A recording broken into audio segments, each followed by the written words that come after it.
اعوذ باللہ من الشیطان الرجیم بسم اللہ الرحمن الرحیم اللہم صلی علی محمد و آل محمد و عجل فرجہم۔ جہان علم سٹی آف نالج اکیڈمی سے آپ کی بیبی جان آپ سے مخاطب ہیں۔ ہم ملائکہ کائنات کے مناقب جو ملائکہ کائنات نے خود اپنی زبان سے بیان کیے ہیں، اور جو کتاب خصال جلد دوم سے شیخ صدوق کی جو کتاب ہے اس سے ہم آپ کے سامنے بیان کر رہے ہیں۔ 24ویں منقبت جو کہ 3 باب اس کے ہو چکے ہیں، 24ویں منقبت جو کہ آپ نے فرمایا یہ ہے کہ اللہ عز و جل نے اپنے رسول پر جو آیت نازل کی سورہ مجادلہ آیت نمبر 12، اس میں فرمایا اے مومنو، یا ہم اس کا اردو ترجمہ پیش کریں، اے مومنو جب اس رسول کے کان میں کوئی بات کہنا چاہو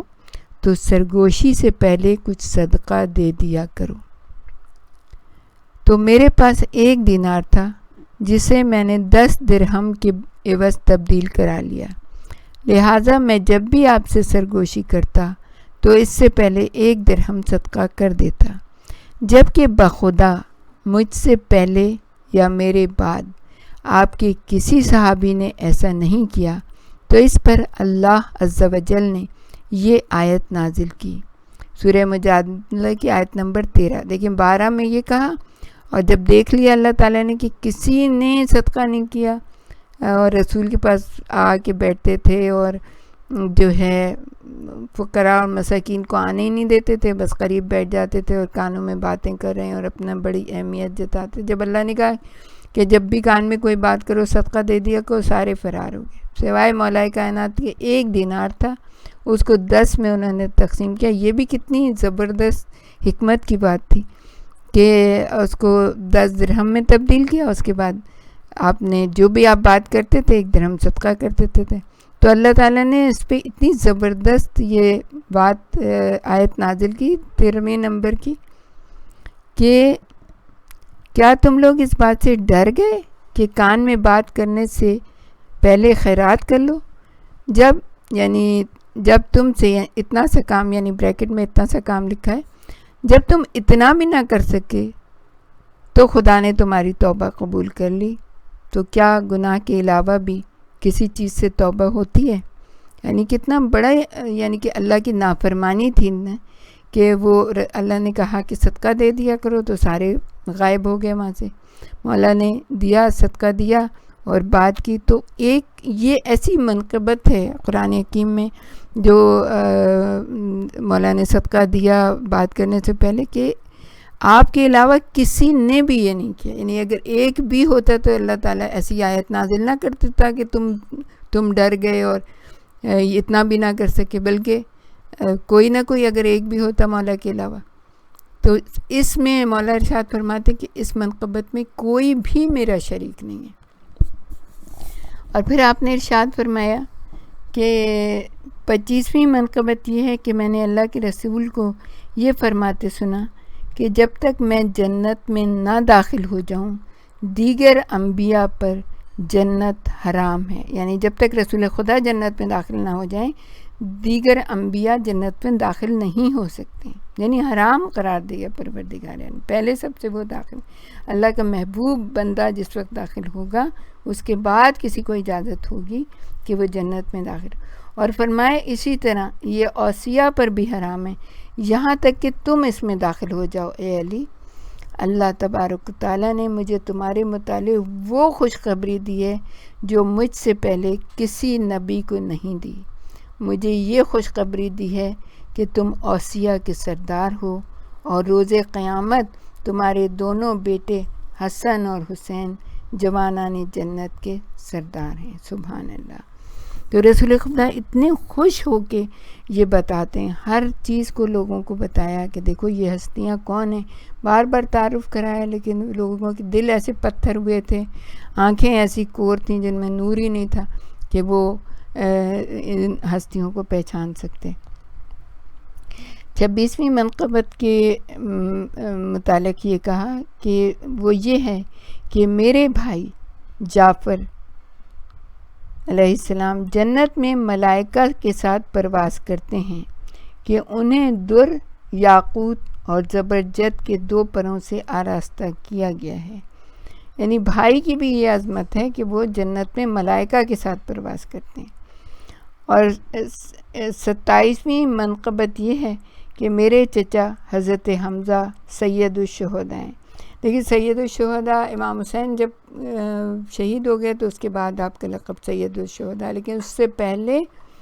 سید الشہداء حضرت حمزہ کو کہا جاتا تھا. 28ویں منقبت یہ ہے کہ رسول اللہ نے فرمایا اللہ تبارک و تعالیٰ نے مجھے تمہارے متعلق مجھ سے ایک وعدہ فرمایا ہے کہ وہ اس کی مخالفت نہیں کرے گا. اس نے مجھے نبی بنایا، تمہیں وصی بنایا. نیز میرے بعد تمہارے ساتھ میری امت ایسا ہی سلوک روا رکھے گی جیسے حضرت موسیٰ کے ساتھ فرعون نے کیا. لہٰذا اے علی تم صبر سے کام لو اور اللہ کے حساب میں ڈال دو یہاں تک کہ تم مجھ سے آ ملو. جو تم سے دوستی رکھے اس سے میں دوستی رکھوں گا، اور جو تم سے دشمنی کرے اس سے میں دشمنی کروں گا. اور عزیزان گرامی، اس بات میں تو ہم خدا کا کتنا شکر ادا کریں کہ ہمارے دلوں میں پروردگار عالم نے اہل بیت کی محبت ڈالی ہے، مولا کائنات کی محبت ڈالی ہے کہ ہم ان کے دوست قرار دیے جاتے ہیں. اور یہی وجہ ہے کہ بہت ہی ظلم و ستم ہوتا ہے شروع سے شیعوں کے اوپر، اسی لیے کہ وہ مولا کی دوستی نبھاتے ہیں اور مولا کے اوپر جان قربان کرتے ہیں. تو رسول نے کہا میں بھی اس سے دوستی رکھوں گا جو تم سے دوستی رکھے گا، اور جو دشمنی کرے گا میں بھی اس کا دشمن ہوں گا. تو اب چاہے کتنا ہی کہتے رہیں کہ ہم یا رسول اللہ ہم آپ کے اوپر جان قربان کرتے ہیں، آپ سے محبت کرتے ہیں، لیکن رسول نے تو کہہ دیا جو علی سے کا دشمن ہے اس سے میں بھی دشمنی کروں گا.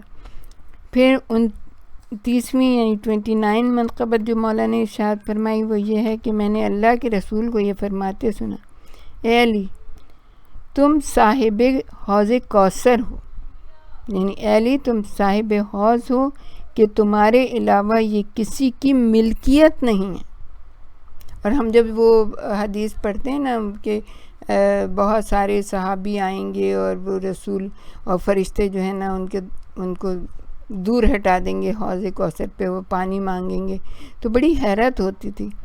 لیکن اب اس حدیث کو پڑھ کے اب یہ پتہ چلا کہ جس کی ملکیت ہوتی ہے اگر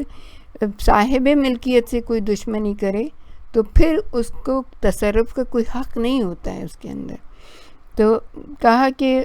عنقریب تمہارے پاس ایک قوم آئے گی اور تم سے پانی پلانے کی درخواست کرے گی تو تم کہو گے نہیں، قطرہ بھر بھی نہیں. لہٰذا وہ لوگ سیاہ روح وہاں سے لوٹ جائیں گے کہ اس کے بعد میرے اور تمہارے شیعہ تم پر وارد ہوں گے تو تم کہو گے جی بھر کے سیراب ہو جاؤ. لہٰذا وہ سیراب ہوں گے اور وہاں سے سفید چہروں کے ساتھ سیراب ہوں گے. اور پھر ایک نسخے میں یہ لکھا ہے کہ لوٹ جاؤ تو وہ لوٹ جائیں گے، یعنی کہ ان کا جیسے ہی حوض کوثر سے سیراب ہوں گے تو ان کے چہرے نورانی ہو جائیں گے اور سفید چہرے ہو جائیں گے. تو ہم اللہ سے دعا کرتے ہیں پاک پروردگار ہمیں مولا کائنات کے شیعوں میں سے قرار دے، اور جیسا وہ ہمیں دیکھنا چاہتے ہیں ہمیں ویسا بنا دے پاک پروردگار. تو 30ویں منقبت کے بارے میں کہا وہ یہ ہے کہ میں نے اللہ کے رسول کو یہ فرماتے سنا کہ روز قیامت میری امت 5 پرچموں تلے محشور ہوگی. پہلا پرچم حوض کو ترک کر دے گا جو اس امت کے فرعون کا پرچم ہوگا اور وہ معاویہ ہے. دوسرا پرچم اس امت کے سامری کے ساتھ ہوگا اور وہ عمر ابن عاص ہے. تیسرا پرچم اس امت کے جاسلیق کے ساتھ ہوگا اور وہ ابو موسیٰ اشعری ہے. چوتھا پرچم ابو آوار سلمی کے ساتھ ہوگا، اور 5واں پرچم اے علی تمہارے ساتھ ہوگا کہ اس کے سائے تلے مومنین ہوں گے اور تم ان کے امام ہوں گے. اس کے بعد اللہ تبارک و تعالی 4 سے کہے گا اپنے پیچھے واپس چلے جاؤ اور نور کو تلاش کر لو.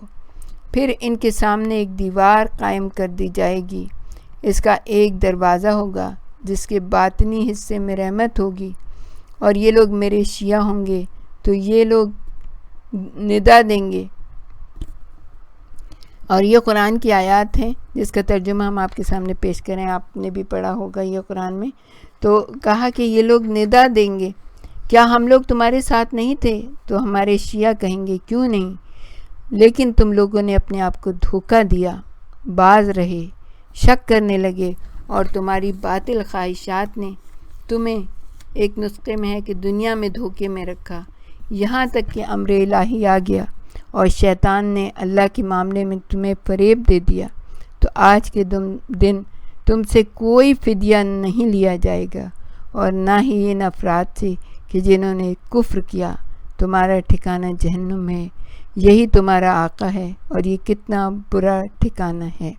اور آپ قرآن حکیم جا کے دیکھیں کہ کتنا زبردست طریقے سے اللہ تعالیٰ نے ان آیات کو نازل کیا ہے، اور تھوڑا سا بھی اگر کوئی جو ہے ان کے اوپر غور و فکر کرے تو وہ ضرور مولا کی ولایت کے سائے میں آ جائے گا۔ یہی تمہارا آقا ہے، کتنا برا ٹھکانہ ہے۔ اس کے بعد میری امت اور میرے شیعہ وارد ہوں گے، یہ لوگ حوض محمد صلی اللہ علیہ وآلہ وسلم سے سیراب ہوں گے، اور میرے ہاتھ میں ایک کانٹے دار درخت کا عصا ہوگا جس کے ذریعے میں اپنے دشمنوں کو دھتکار دوں گا، جس طرح اجنبی اونٹوں کو دھتکارا جاتا ہے۔ ایک اتنی طویل حدیث ہے اور قرآن کی آیات اس کے اندر ہیں، اور آپ نے بتائی کہ 30ویں منقبت یہ ہے کہ میرے ہاتھ میں وہ علم ہوگا جس کے سائے تلے تمام مومنین ہوں گے، اور وہ جو ہے تمام کافرین اور تمام مشرکین اور جو اللہ کے اور رسول کے اور ائمہ کے اہل بیت کے دشمن ہیں، ان کے ہاتھوں میں وہ سیاہ پرچم ہوں گے جو وہ خود ہی جو ہے نا حوض سے ہٹا دیے جائیں گے۔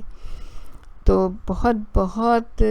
انسان کو غور و فکر کرنا چاہیے اپنی زندگی میں